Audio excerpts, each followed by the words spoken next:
السلام عليكم ومرحبا بكم وإن شاء الله يا ربي تكونوا كامل بخير. وصفتنا لنهار اليوم راح تكون سوفلي مقلي ومقرمش كيما سمعتوا الصوت في بداية الفيديو. بزاف بنينة هاد المملحة وتليق بزاف لشهر رمضان هكذا، باش كي تحبوا تبدلوا من البوراك ننصحكم تجربوا هاد الوصفة. بعجينة هايلة خفيفة ومقطنة ورايحة تكون بدون بيض بدون زبدة، وحشوة اقتصادي من أروع ما يكون، شامخ بنين ومعسل. مشاهدة طيبة للجميع وبسم الله راح نبدأ. أول حاجة راح نسبقو بالعجينة وراح ندي نفس الكاس اللي ديما نخدم به واللي يرفد 240 مليلتر. راح نضيف هنا زوج كيسان تاع الفرينة اللي يكونوا ممسوحين. هاد العجينة زاكية وتخرج لكم كمية كبيرة. هنا عندي مغرفة صغيرة ورايحة ندي البنات مغرفة صغيرة تاع السكر، نفس الشي عندي أيضا مغرفة صغيرة تاع خميرة الخبز واللي هي خميرة الكسرة. درت هنا كمية تاع الملح اللي راح تكون على حسب الرغبة، وراح ندير البنات ما يقارب زوج مغارف كبار تاع الزيت. عجينة تاع نهار اليوم سهلة، كلش نديرو على ضربة ونطمو هنايا بالماء ولا بالحليب اللي راح يكون اختياري.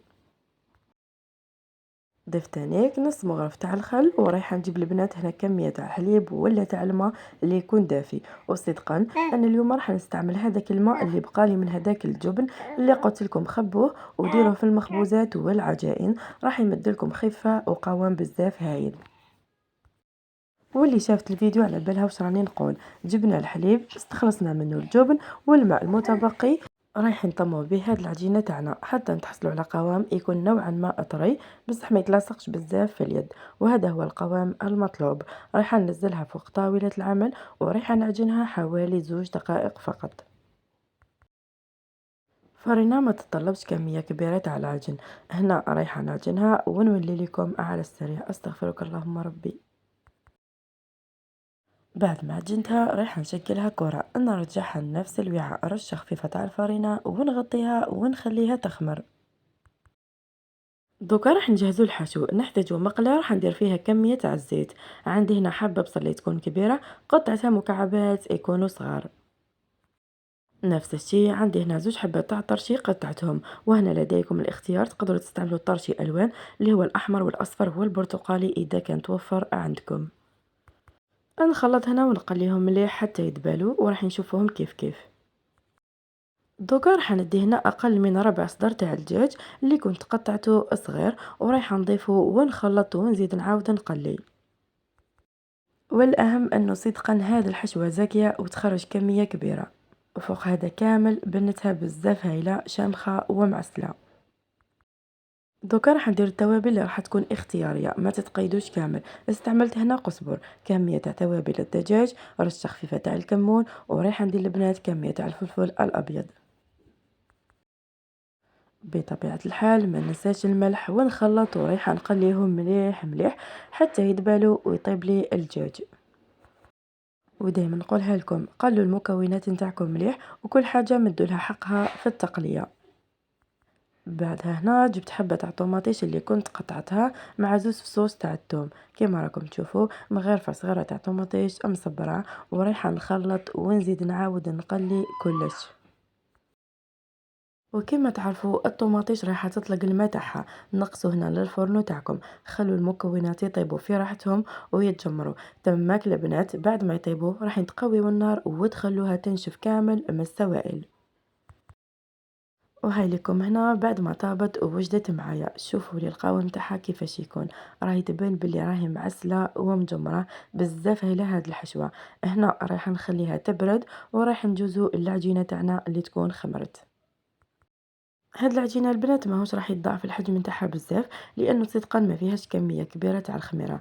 نزلتها فوق طاوله العمل، نستعين بالفرينه هكذا ونجيب الحلال ونبدا نبسط فيها هكذا في كل خطره، نبسط ونقلب باش نتاكد بلي ماهيش لاصقه من تحتها. واليوم البنات راح نبسطها رقيقه لاني راح نقلي هاد المملحات نتاعي باش ما يجونيش معجنين. نقعد هكذا نبسط فيها ومن بعد راح نعطيلكم السمك المناسب. وشوفوا لي العجينه كيفاش خرجوا لي فقاعات من فوقها، دليل بلي راح تجيكم خفيفه وبزاف هايله. عجينة ناجحة مليون في المرة. شوفوا لهنا السمك المناسب كيفاش يكون نوعا ما رقيقة. هنا فقط حبيت ندير الحلة مرة واحدة أخرى ونزيد نعاود نجوز على الأطراف، حاجة قليلة فقط. بعد هديت هنا هذا الطابع شكل دائري ورايحة نقطع. صدقا أنا اليوم حبيت نديرهم شوية كبار، نتوما إذا كان حبيتوا ديرهم صغار أكيد راح تصغروا الطابع تاعكم. حاجة واحدة أخرى كي تكونوا تقطعوا فيهم هكذا حاولوا ما تخرجوش البقايا بزاف. وسبق وذكرت باللي هاد الوصفة ولا هاد العجينة زكية وراح تخرج لكم كمية كبيرة. نرفد البنات هذيك الزيادة كامل بلا ما نعجنها، نحاول هكذايا نشكلها كرة بين يديا ونملسلها السطح نتاعها، نغطيها ونخليها تخمر مرة واحدة أخرى وراح نزيد نعاود نفتحها ونستعملها للمرة الثانية. وديت هذيك الحشوة اللي راهي بردت وراح ندير كمية هكذا في الطرف، ما تكتروش باش كي تجيو تغلقوها تجيكم العملية سهلة. وندير لهم هنا كامل ما يقارب مغرفة ماشي معمرة كيما راكم تشوفوا. هاد المملحة تاع نهار اليوم بزاف بنان، وصدقوني من أبن المملحات اللي جربتهم في حياتي. كي العجينة كي الحشوة صدقا مذاق روعة. بعد ما عمرتهم كامل البنات رايحة ندير لهم كمية تاع الجبن المبشور، واللي تقدروا تبدلوا هنا بجبن طري إذا كان حبيتوا. بعد هديت هنا حبة تاع البيض فتحتها هكذا في وعاء ورايحة نجيب بانس يكون صغير واللي ما عندوش يستعمل يدو فقط. هنا رايحة ندهن الطرف دور مساير كامل بالبياض ونقلب العجينة هكذايا ونغلق مليح. استعينوا بالفرينة وضغطوا مليح مليح على العجينة تاعكم باش تلصق وماهيش راح تتفتح معاكم. شوفوا هنا راني نأكد لكم، غمسوا هكذا الإصبع تاعكم في الفرينة وضغطوا البنات وغلقوها مليح وتأكدوا بلي راكم أغلقتوها. ندو هنا هكذا قطعة من ورق الطي ورايحة نبدا ندير الحبيبات نتاعي فوقهم مرة واحدة أخرى، نمسح الطرف كامل تاع الحبة تاعي بالبياض، بعدها رايحة نضغط ونغلق مليح. نأكد لكم يا البنات بلي هنا راني نغلق فيها مليح باش من بعد كي نديرها تتقلى ما تتفتحش معايا. ورايحة نكملهم كامل بنفس الطريقة ومن بعد راح نولي لكم استغفرك اللهم ربي. جبت هنا كمية تاع الخبز المرحي اللي هو لا شابلوغ، وهذيك الحبة تاع البيض البناتي تعاود فتحت عليها حبة واحدة أخرى تكون صغيرة وضربتها. الخبز المرحي راح ندير له كمية تاع الجلجلان اللي يكون أبيض، راح يمد لي بنة هايلة لهاد المملحات. جربوا هذه الطريقة ورجعوا لي بالخبر. هنا ندي الحبة تاع السوفلي تاعي نغمسها اول حاجة في البيض ونحاول نقيس كامل المساحة، بعدها راح نلفظها مزيادة ونديرها داخل الخبز اللي درنا له الجلجلان. نحاول هنا تاني نقيس كامل المساحة بهذاك الخبز وتدي كمية لاباس بها باش من بعد كي نقلوهم راح يمدلنا قرمشة.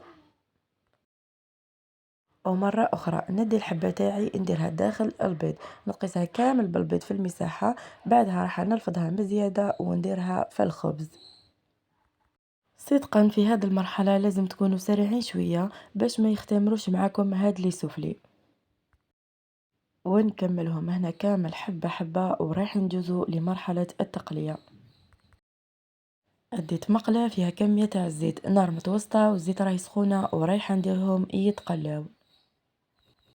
ورايح نأكد لكم يا البنات باللي ما همش كامل راح يشربوا الزيت وراح يجوكم خفاف. ورايحة تاني نأكد لكم اذا كان جربتوا هذا الوصفة راح تولي لكم ادمان حقيقي. وفي الجهة المقابلة وجدت هنا صحن فيه ورق ماس ونخليهم يتحمروا، بعد ما يتحمروا من تحت رايح نزيد نعاود نقلبهم من جهة الثانية ونقعد هكذايا نستنى عليهم حتى يتحمروا. وشوفوا لي الله يبارك اللون والقرمشة اللي داوها، ما شاء الله تبارك الرحمن. شوفوا لي المنظر واللون الجميل. نحيهم ونحطهم على جنب وراح نزيد نعاود نقلي الدفعة الثانية ونديرهم في طبق تقديم ونقدمهم مع اي صلصة تفضلوها، وانا استعملت مايوناز. بسم الله ما شاء الله تبارك الرحمن. وهذه هي وصفتنا حاضرة وواجدة واللي كانت السوفلي مقلي ومقرمش بعجينة هايلة أخف منها ما كانش، وحشوة بنينة شامخة ومعسلة الله الله. شكل بسيط وأنيق ونخليكم مع الصوت تاع القرمشة.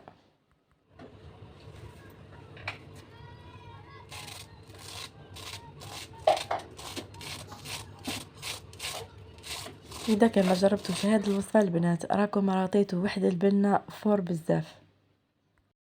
شوفوا هنا كنقسمها العجينة كيفاش راهي تبان خفيفة وهذيك الحشوة الشامخة حتى لتماك. والبنة ما نحكيش، شهيتكم في الجنة. وإذا كان عجبتكم الوصفة خلوا لي جيم. شكرا وإلى الملتقى.